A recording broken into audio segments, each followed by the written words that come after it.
好家伙，第一弹就搞这么多的同模幻四，不过同模幻射出来的这个角色人气比主角还要高呀，人家主角还是个追踪形态呢，有点尴尬呀。说话那天就很多人评测了嘛，还有很多兄弟惦记着让我评测，我有点感动呀。那还说什么了，直接开测吧。这就是小布的假面骑士新系列全新版 S 第一弹，这个主题有点直球了吧？和奥特曼是同系列嘛，所以说呢玩法也是一样的，有机有对一，这次的是彩透无双，随机掉落的极光镇场系列有至强玩家，能出中几率的分母呢比他的等级还要高。端箱也是一样，一共是有9盒，可以保证开出的每一盒都是不重复的。它的盒子两侧都是无敌玩家，隐藏和它所替代的也都是无敌玩家。隐藏是彩透加电镀，有点丑呀，我是不太喜欢，不想抽到。然后是99级和长得差不多的2个幻梦的形态。或人变身的2个假面骑士，最早的1、2号以及当时最新的泽兹。看这个节奏，我有一个预感，他会和星光版一样，每弹都会给一个昭和角色，同时也感觉会和奥特曼一样，出了 S 之后呢，群星就不怎么出了。你看，这都5个月了呀，兄弟！这次的树体和奥特曼最新的是一样的，所以整体的造型很接近于正比例，而且有个腰带呢，效果会更好。首先怕啥来啥，第一次不想要假面骑士的隐藏款。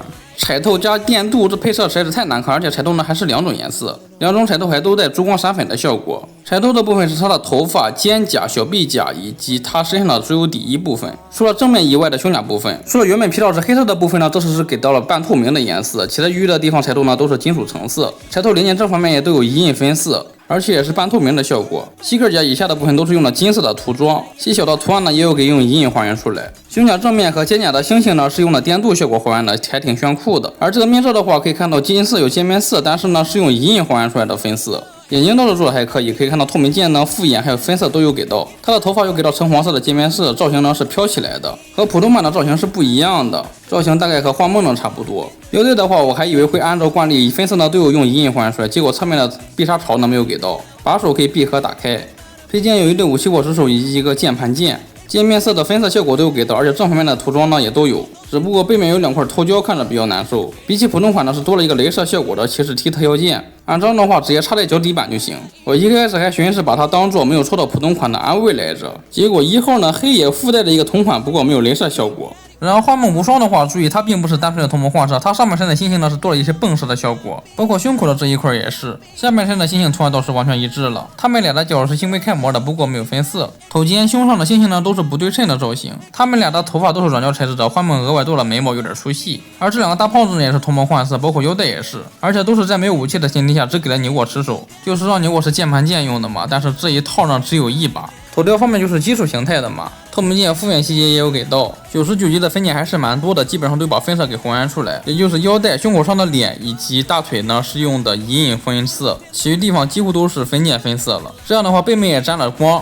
而且细节的刻画呢也是相当的不错。除了关键之外，全都是用的星规开模，能够看到通用竖铁的地方只有胳膊肘这里。虽然它的装甲比较大块，但是可动幅度还可以。够用。而神经线除了同模幻射之外呢，就是眼睛处多了一圈一圈的红色条纹，分色把原来99级的粉红、绿色以及金色呢都改为了黑紫色，看着是更单调一些。然后1、2号的话，很明显也是同模幻色了，就是单纯侧面的条纹数量以及手套、靴子的颜色不一样。不是 X 泰泽系列终于能够看清楚复眼了，可以看到透明键还有细节呢都是做的不错。头角看着挺危险的，但问题不大，因为它是软胶材质的，而且呢还给了你备用的。这一弹只要是软胶材质的头角都会给备用的。尾巾是软胶的分件，然后胸口呢可以看到是凹凸不平的细节又给还原出来，然后拉链细节也能够看到。但是腹部呢就是通用竖体加银印，没有这个装甲细节就会显得是断层感很严重。一会儿又看到这只呢腹部是新规的，如果说能给这个也行呀。其余地方除了靴子和手套呢，也都是用的竖体，可以看到褶皱、缝合线还有拉链什么的都有给还原出来。这2个的配件都是一对手刀手，1号额外有一个骑士 T 特效键，这样没抽到隐藏无敌的话，配件也是齐的。摆个知识吧，就是老是想到东岛战三郎，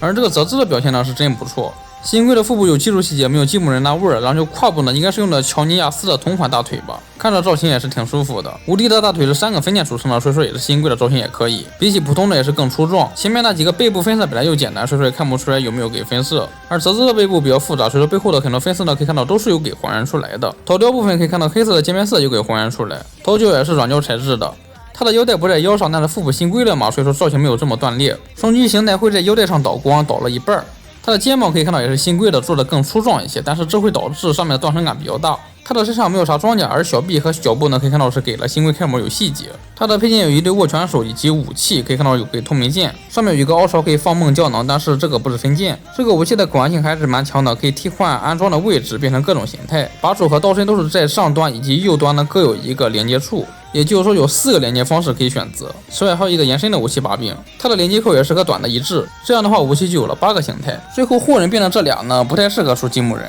因为黑色底衣的灵异树体呢，它们都是用了好几种黑色做的分色，不同黑色的分色细节还不一样，造型都很服帖，而做成积木人的话直接套树体就会导致啥都看没了，所以只有部分黑色高粱面的装甲部分呢是给到了隐隐还原的更亮一些的黑色。灵异的头脚构出没有给到软胶分件，感觉眼神不够凶。剩下的装甲就是胸甲、肩甲、小臂甲，然后就是估计看的太少了嘛，就给了一个新规的脚部。脚脖子处也是给到了装甲细节，除了皮套还原不出来之外，还有一个问题就是肩甲做的太大了，显得肩很宽。它的配件有一把公文包刀以及一对握拳手。亚克一的话，底衣和灵异的一样，装甲的分布也一样，黑色分布更多，所以说显得更单调。头雕做的还可以，右眼是复眼细节，左眼呢是机械细节。装甲部分有个问题就是胸甲的秒边呢竟然是白色的，背甲的细小分色呢有给还原出来。它的手脚部分呢都是新规开模的，脚脖子也有对应的细节。总之这个新系列呢比起之前是没有涨价，选角呢没有毛病，但是怎么都是偷模换色呀？这也说明有一半的锅在东映那边。除了霍人和1、2号的腰子之外呢，我都是挺满意的。